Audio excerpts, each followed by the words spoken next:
ESPN 94.1 FM and AM 930 present The Drive. Brought to you by Huntington Federal Savings Bank. Local then, local now. Member FDIC. Welcome into your Friday, September 27th edition. Your drive begins now, right here on ESPN 94.1 FM and AM 930. I'm your host, Paul Swann. Thanks for tuning in. And of course, you can always be a part of the program by calling the Miller Lite phone lines. We give you that opportunity at 877-420-TALK. That is 877-420-8255. Miller Lite, hold true, great taste. Only 96 calories. It is the original light beer. Coming up in a few short minutes, we're going to hear from Marshall women's basketball coach Tony Kemper. Yesterday, we heard from the guys. Today, we're going to hear from the head coach of the women's team, get his thoughts. Also, later on, we'll hear from Matt Perry. We'll talk Spring Valley football. We'll hear from Jason Toy. We're going to talk Cabell Midland football. And then Woody Woodrum will wrap up the show with us as we will preview Huntington High football. So that's what our lineup looks like tonight. Thanks for sticking around for today's program.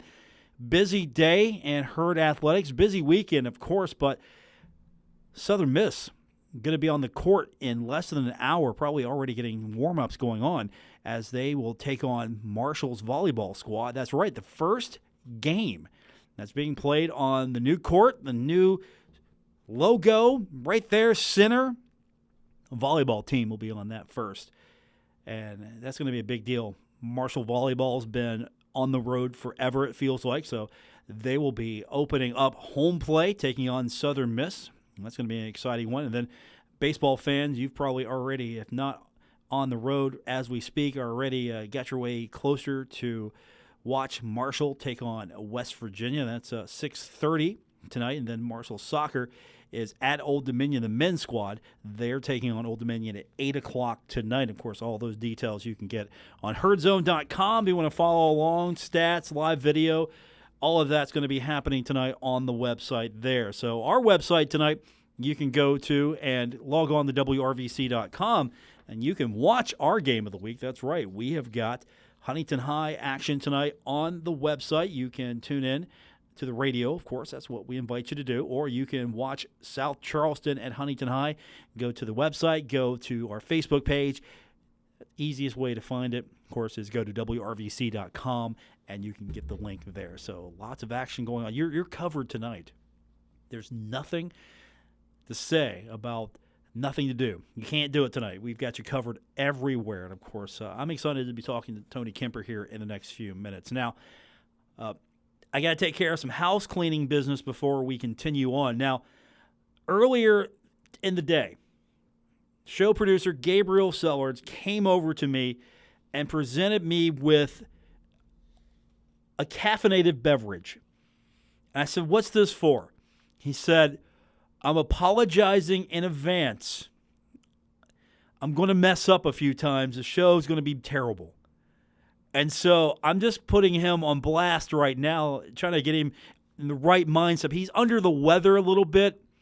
I'm trying to get him to think positive thoughts. So we're not going to have any problems on this show today, Gabriel. Of course, I will take your peace offering. He's trying to keep me happy. He thought if he would just get me this, I can't be mad at him. And, of course, I can't be mad at him.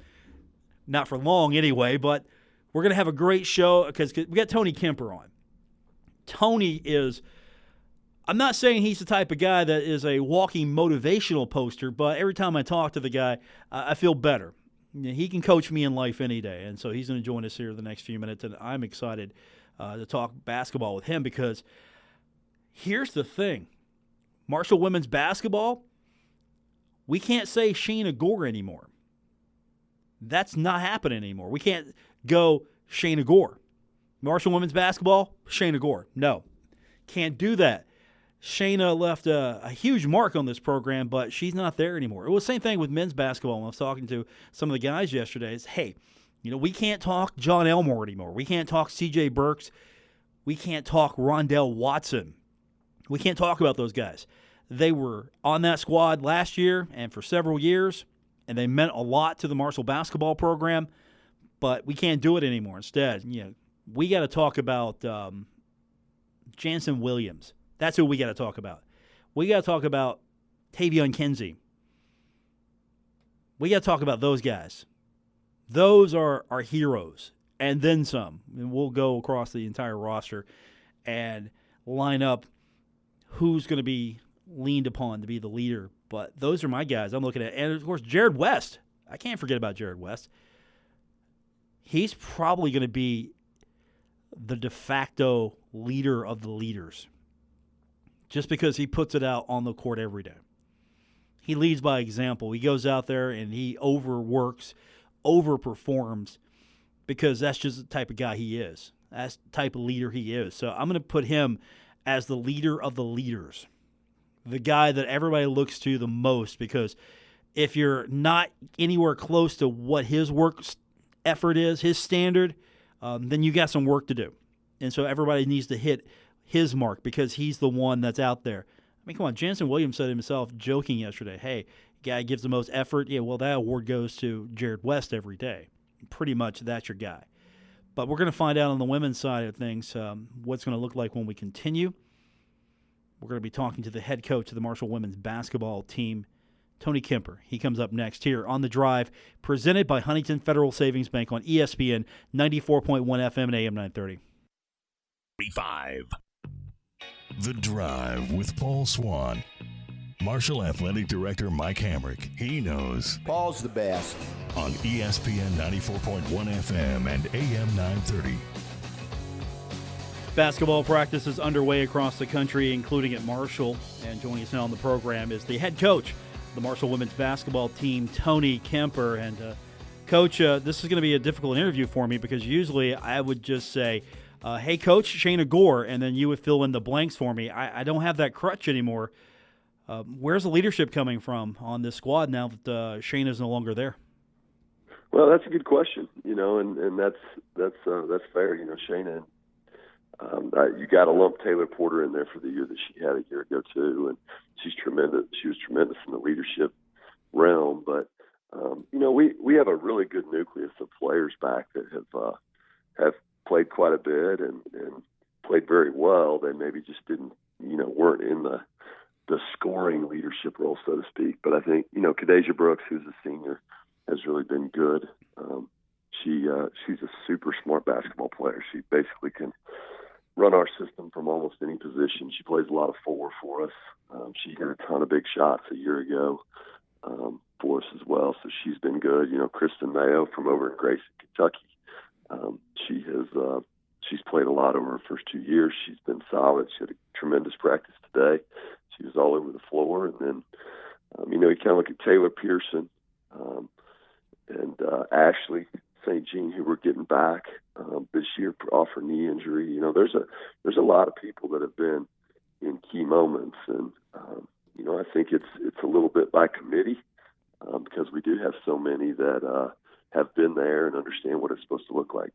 Is that a plus for you, just knowing that, okay, you might not have one person or two people to center upon, but you've got 7, 8, 9, 10 where now everybody knows. You've got it to the point now where you've got some depth, you've got some youth, you've got kids who are local, regional kids, so it means something to them to be at Marshall. So really it seems like you've got a complete package, or at least you've got, as you mentioned, you've got a committee now. You get a basketball team that's a committee. Yeah, no, I think that's right. I think when you look at the depth of the people who we're banking on to make an impact, and I haven't gotten into any of the newcomers yet. And I think our signing class from a year ago, I think it's pretty darn good. And I think there's gonna be quite a few off that list that are making immediate impacts for us. And there's some talent in the ones that nobody's really seen play here yet, and yet there is a really good nucleus of people that were with us last year. When we went back to the WBI, we won a game in postseason play. 10 conference wins, and some big ones along the way. So I'm really excited about having the people that we have in our locker room, and then. I think it's a really good mix of new and exciting, and yet, kind of the old guard that understands, hey, this is the way we've got to do this stuff in order to be as good as we want to be. Let's talk about the freshmen and the incoming players. You mentioned recruiting has been pretty good to you as of late. On paper, and of course you rank it differently than everybody else, I'm sure, but on paper it's pretty solid. No, I think it's good. If when you come watch us play, that we have 5 freshmen, and you can walk in our gym at any point in time, and all 5 of them at various points, make an impact on what's going on. And they're an athletic group that also, we've got some size in that freshman class with Sky Thomas out of Cincinnati. Tremendous shooting, Paige Shy, Savannah Wheeler, and then Christiana McLean is a tough athletic guard out of North Carolina, and then Alexis Johnson from up in Detroit is kind of the same thing in the package of a 4-man. And we're certainly a little bit more athletic than what we were a year ago, and definitely have depth of athleticism. And then we have two transfers, Deja Congleton, who's about as gifted naturally as anybody we've ever had. She's really smooth, and she can absolutely fly around and make plays on both ends of the floor. And then we have one sitting out that'll sit out this year, Mahogany Matthews, who's another post player from Ole Miss, who's got a really bright future here too. So, I think one of the challenges that I'm going to have is who's the right combination, and we're working through that right now. And it's exciting when you're a coach when you don't. It's not obvious when you watch them play yet. You're pretty confident that now working through those combinations, you can go big when you need to, you can go small when you need to. You've got that depth there. Yeah, I think we're certainly headed there.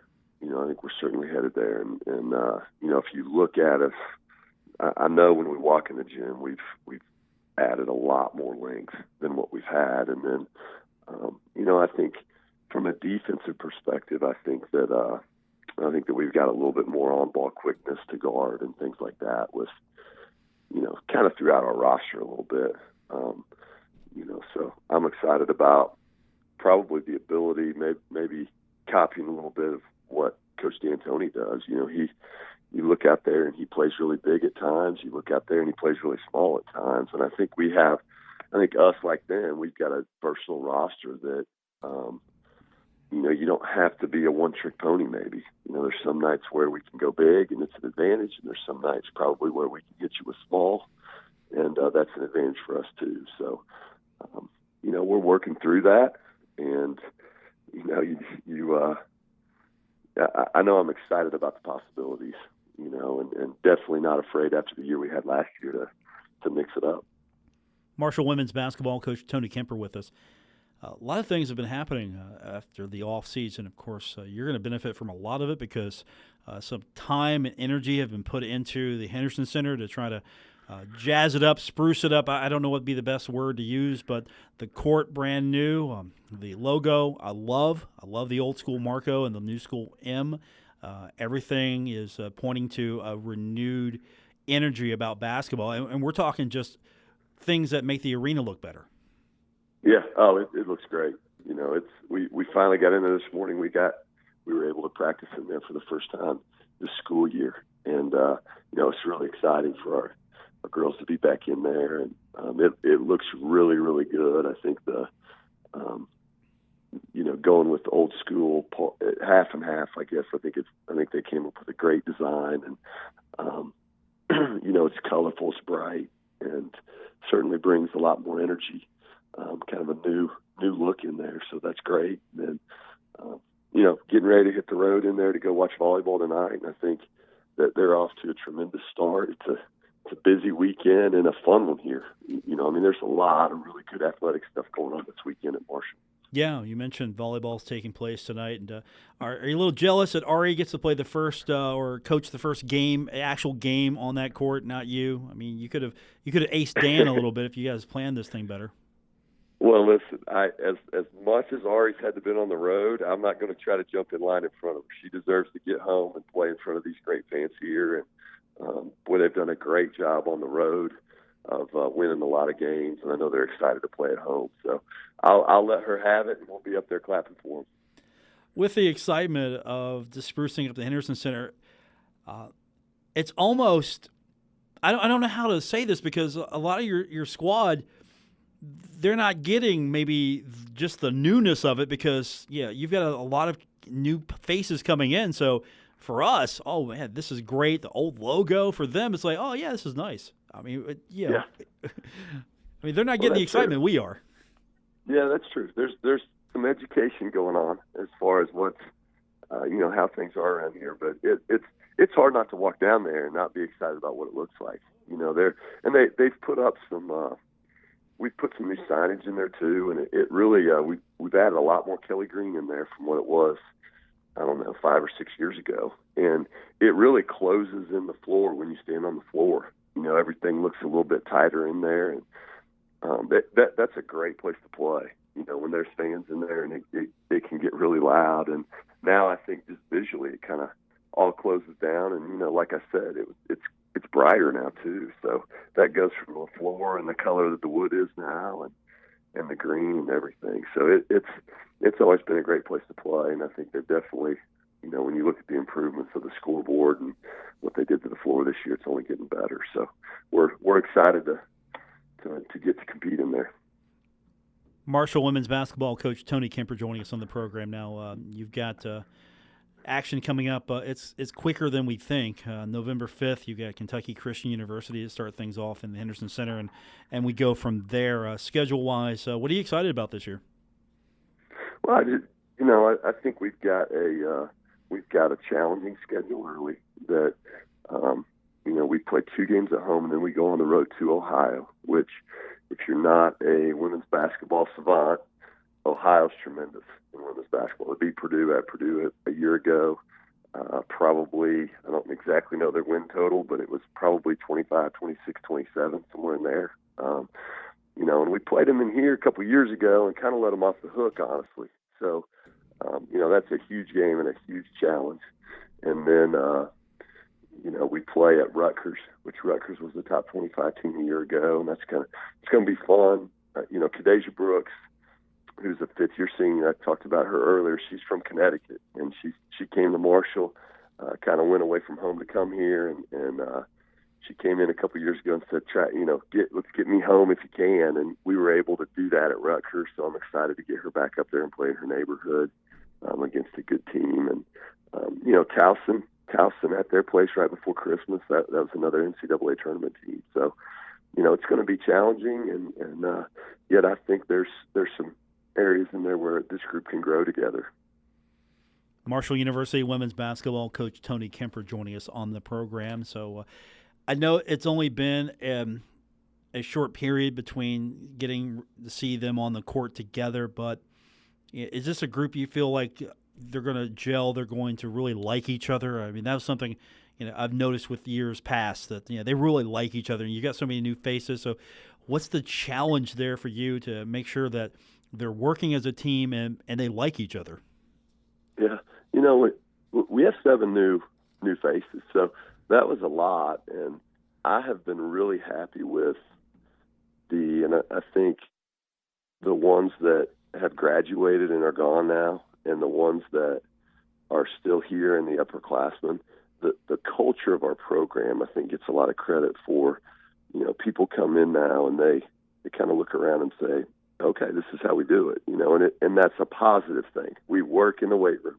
We study in the buck when we're supposed to be there. We're where we're supposed to be. And, I think that having that culture established has really made it easy for them to get together and figure out that they like each other quite a bit. And, I bring them in and you kind of check the tires with your team a lot. You bring them in and sit them down. How is everything? We got any issues and things like that? And I know is always the answer, and I almost can't believe it because it's hard to have 25 people and always get along, but they really get along well. They have fun around each other. And then I guess you go from there, which I know is true, and then you go into gelling. Are they going to gel? And I think that's one of those questions you don't really know the answer yet. I think we have the pieces here to do it, and yet you've got to get on the same page in the games. And basketball comes down to there's going to be, and I don't know which games, but it's probably going to be 10, 12, something like that, games are going to come down to like 5 points or less. And when your team learns how to win those games, you really take off and have a good year. And, so are we going to figure that out? Boy, I hope so. And yet it's kind of learned behavior. You figure out how to get stops at the end. You figure out who's going to help you make plays and score. And I certainly think we have the people in our locker room to get it done. And now they've got to get together and find a way to do that. Marshall University women's basketball coach Tony Kemper. Coach, good talking to you. We'll do it again soon. And don't lose your voice at volleyball tonight. We need you. We need that voice. You got to coach. Well, it's barely hanging on. It's barely hanging on because we've been in practice for a couple of days. I got another one tomorrow. We got a big recruiting weekend, so I'm excited about what. Like I said before, it's a fun weekend and one that is certainly special here. And let's hope we have a great one. Coach, thanks for doing this, and have a good weekend. Sounds good. See you, Paul. It's Tony Kemper, head coach of the Marshall women's basketball team. We're going to turn our attention to high school football.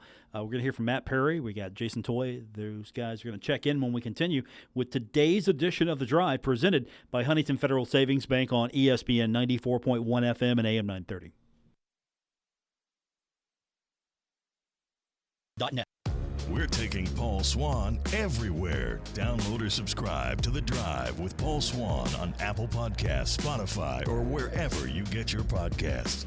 Coming up tonight on 92.7 and 98.5 The Planet, it's going to be George Washington at Spring Valley. And joining us on the program now, he's the voice of the Spring Valley Timberwolves, Matthew Perry. This is going to be an interesting one, GW, coming into this contest 2-2, Spring Valley 3-1. And guess what? George Washington's got back-to-back wins. Yeah, George Washington, big win over Huntington 2 weeks ago, and last week took care of St. Albans. This George Washington team, yeah, it's been a great comeback so far. They go from 0-2 to 2-2, and if they could beat Spring Valley tonight, that's really going to go a long way for them and their postseason aspirations. Spring Valley coming off a bounce-back win. They're now 3-1, hoping to continue and get the juggernaut rolling again. Yeah, it's a huge game for both teams. And, we talked about last week how it's still early. It is, the fifth game of the year for both teams. George Washington coming in at number 11. They want to do what Cabell Midland did to Spring Valley, and that's knock off the big dog at their home stadium. I say the big dog. Spring Valley's number 10, but everybody in the area knows that you don't get easy wins at the Wolves' Den. So it's always a big test when any team has to go out to the Valley and play at the Wolves' Den. Spring Valley, they need these ranking points. They need the GW points. Coming in at number 10 at 3-1, they are for a 3-win team, they're the lowest ranked 3-win team in AAA in the state of West Virginia. And we talked about that a little bit last week. That's because Wayne is winless and a AA school. And their only other wins are Hurricane and South Charleston, not giving them a lot of points. South Charleston's number 16 and Hurricane's out of the top 16. Matt Perry's with us. We've got the games coming up tonight on our sister station, 92.7 and 98.5 The Planet. So let's talk about this game itself. Spring Valley really doesn't have to change much. They have to just continue to do what they do. But really, penalties have been a big problem for the Timberwolves. It's been an awful 4 games when you think about it penalty-wise. Last week, we were talking on the air, and the statistician out at Spring Valley, Mike Welder, he kept track. There was 8 straight plays with a penalty. And, that's both teams, but I believe at least 5 of the 8 were against Spring Valley. And that's in one quarter on 8 straight plays.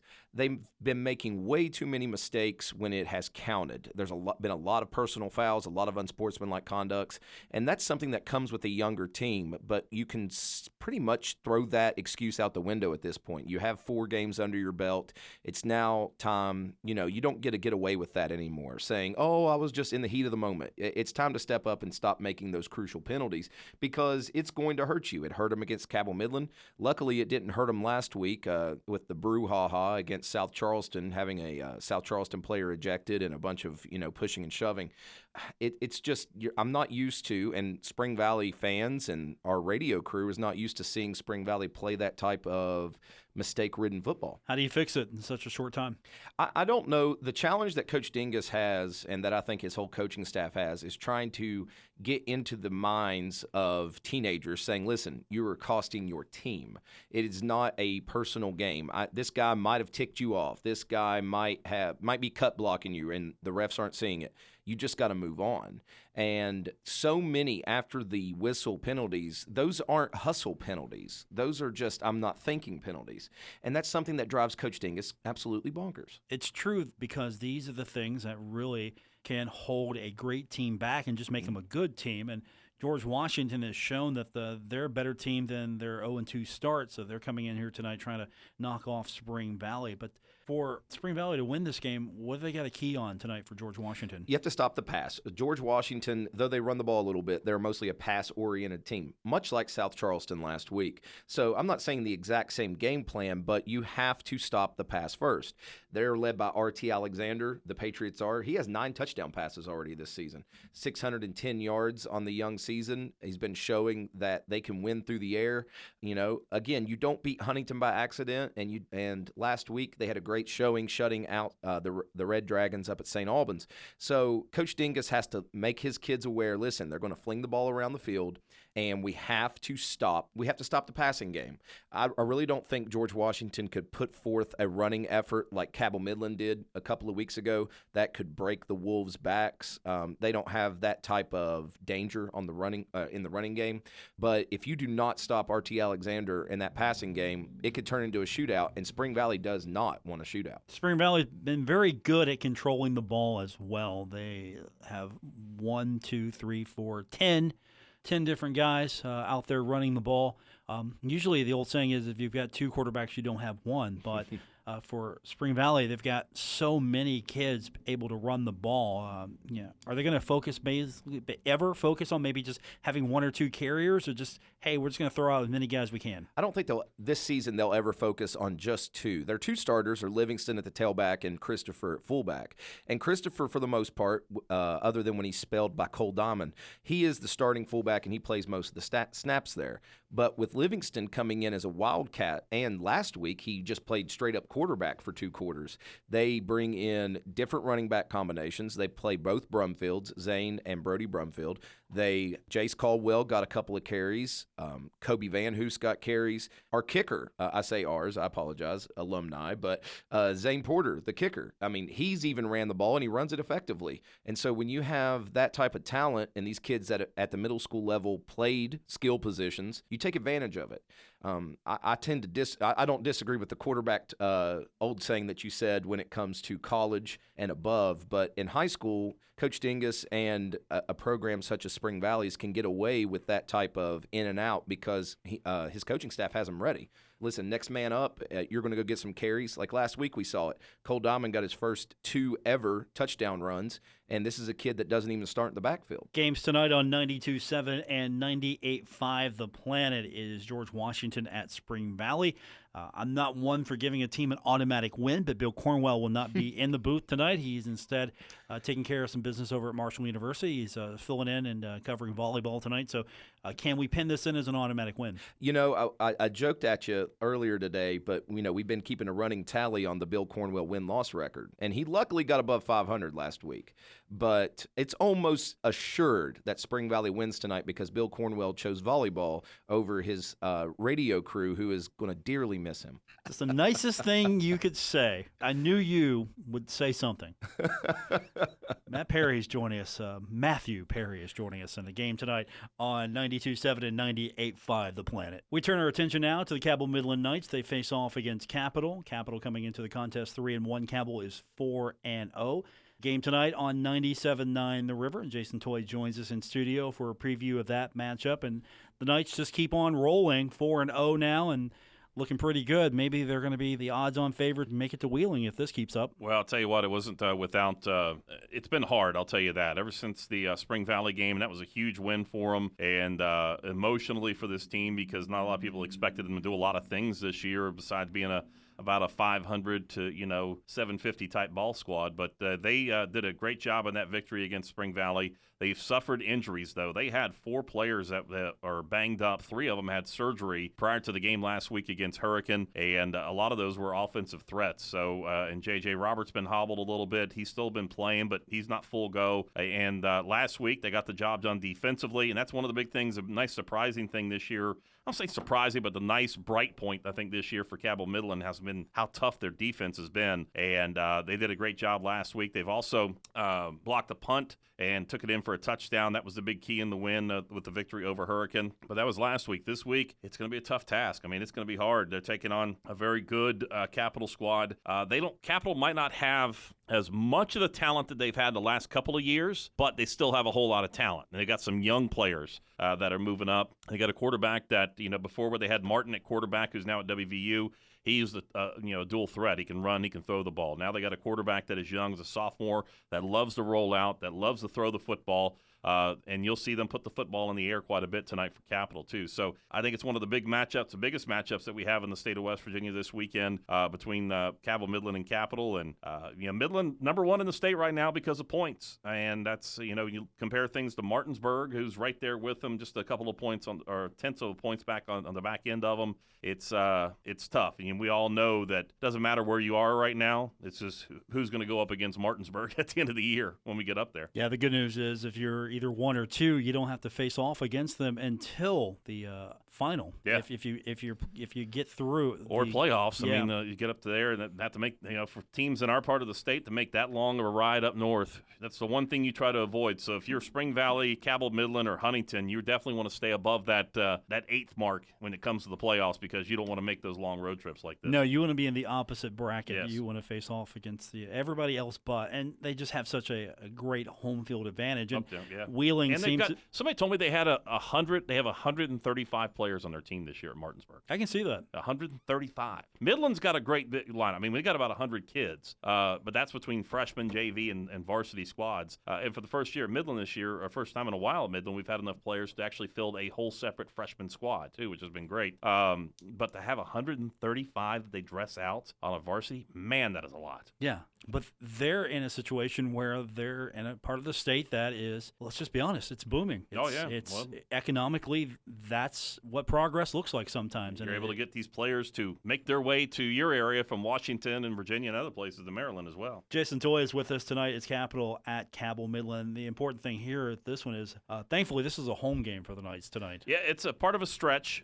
We've been home for a while. We'll be home for the next 2 games after this as well, but then we finish out the season. The final 4 weeks, we're on the road. 3 of the final 4. We have a bye week in there before the end of the second to last week of the season. So last year we enjoyed it. We were gone the entire month through September and the first part, the start of October, and then finished things out at the back end of it. But it rolls reverse this year. We're home for this big nice stretch for a month. We're going to be the last month of the season on the road. And at least there's a bye week coming up. Yeah, that's important. And it it used to be in the past that up until last year we always had like that. We finished out the season and then bye week and then playoffs. So it's been great to get that. Last year the bye week came earlier in the year. This year it's back to the second to the last week of the season. And that should help hopefully. And hopefully we can get a couple of players back that had to have some surgery and battling some issues there. So it is you play with what you got. And like what we talked with Coach Salmons in our pregame interview, that the fact is it's next man up, and that's what it's been so far this year. It's been next man up and just not giving up on your team. And that's the thing. He's got a lot of great kids out there that just love the team concept and love winning games and love being a part of each other. They win or lose as a team, and that's the great thing about this squad. They're not the biggest, they're not the fastest, but they have got a lot of heart. Jason Toy's with us. Cabell Midland tonight.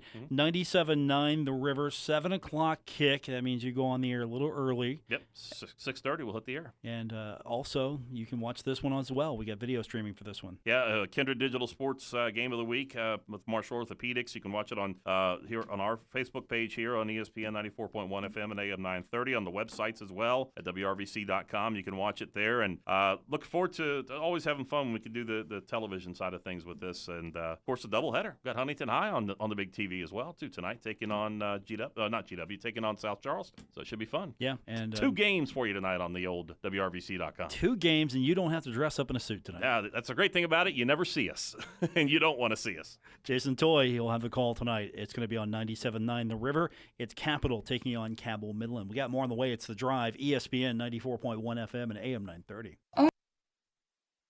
Digital Sports. This is The Drive with Paul Swann on ESPN 94.1 FM and AM 930. Presented by Huntington Federal Savings Bank. Guests with Paul Swann appear via the Miller Lite phone lines. Tonight, right here on ESPN 94.1 FM and AM 930, 1-3 South Charleston travels to Bob Sang Field to face off against 2-1 Huntington. Woody Woodrum, he's going to be on the broadcast tonight. He now joins us on the program. And Woody, we're 3 games in. We're going to be in game number 4 tonight, and we're learning a little bit more about this Highlanders team than we knew a few weeks ago. But what's the challenge here for Billy Seals tonight? The team's scoring a lot of points. Defensively, might be some work to do there. Well, I think they're fine, Paul, as far as it has to do with what they're doing on defense. I mean, they gave up 30 to GW, and that wasn't the end of the road type thing. They just made too many mistakes in that game. But now they're playing a team that likes to throw like GW did. And as a matter of fact, they're kind of one-dimensional when it comes to their offense. Last week against Spring Valley, they only picked up 10 first downs, 90 yards rushing, and threw for 30. Now, they like to throw the ball as much as they can. I watched the film on them in Capital, and they put it up a lot, and they've got some athletic guys who can go get it, but they've had trouble slowing down other teams. So I think Huntington's just got to come out and do their assignment football, which is stay with your defenders. You know, when you drop from 3 to 5 DBs, make sure everybody's on point and ready to go and knows who their man is. And the quarterback's going to scramble a little bit. He's a very young guy. Trey Dunn is a freshman back there, but he's hit 45 of 82 for 644 yards this season. Only 3 touchdowns against 7 interceptions, which, you know, you expect that. You know what I say about freshmen. The best thing is they become sophomores, and he'll be so much better when he's doing that next year. But they've also played a murderer's row. They opened up against GW, who they beat by 2 touchdowns. Then they lose to Capital in a game that was close until late. Johnson Central, well, they're really good. They've been in 59-29, and Spring Valley's very good at home. Huntington's very good at home against this team, and they have beat them at home a couple of times here lately. So I think they feel good about the game tonight. They've just got to match up with this team, do what Huntington does best, which is ball control and running the ball, and also they've until Devin Jackson got the 3 interceptions last week, including taking 1 for a touchdown, they were -3 on the turnovers. So now they're even, and they want to get up on that. If Billy Seals preaches anything, it's to play turnover-free and not make mistakes on special teams. Woody Woodrum's with us. He'll be on the broadcast tonight. Huntington High taking on a very talented South Charleston team, and the record's deceptive. I mean, 1-3. I still think that's a good team. I really do.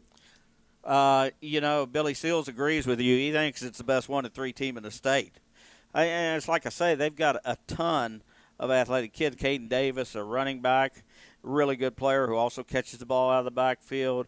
Tyson Rohrmiller is another nice receiver they've got. Jaden Estep is a freshman with 9 catches this year. Shalik Kinney, probably the most dangerous guy, averaging 12 yards a catch. They've got a kid named Turner who's a senior, Kawhi Lee, and he's only got 2 catches, but they're for 100 yards. So Romeo Dunham has taken a kickoff back 99 yards. So they are full of very talented kids. They are big up front, where they have some guys 6'4", 280, 6'4", 320, 6'8", 330, and 5'9", 280, 5'11", 274. So they're going to match Huntington's size up front. And it's just, I think Huntington's got to do what they do. Blackwell needs to continue to throw the ball better, as he did last week against Wheeling. But, they're going to pound with Brockton Blair, and then they're going to run the speed guys, Diallo Mitchell, Devin Jackson, Maury Felder. Those guys are the speed guys. We'll have the broadcast coming up tonight. It's going to be 7 o'clock, so stay tuned. Woody Woodrum will be joined by Chris Tatum, and you guys will have the call of this one. We'll see you 7 o'clock tonight. Kick back, enjoy. You got an hour before you got to get to work. Yep. We'll enjoy this nice, cool evening.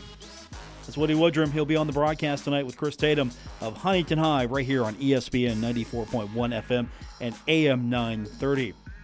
For our producer, Gabriel Sellers, who thought that today would be a bad day for him, performance-wise, Gabriel Sellers, A+. I told you we were going to have a great day. I'm not, however, giving up the peace offering that you brought me earlier. This has been a very tasty beverage you brought me. I appreciate that. For Gabriel, I'm Paul Swann. Thanks for tuning in to today's edition of The Drive. Enjoy the rest of your evening, everyone. WRBC Huntington, W227BS Huntington, your flagship home of the Marshall Thundering Herd and The Drive with Paul Swann, ESPN 94.1 FM and AM 930.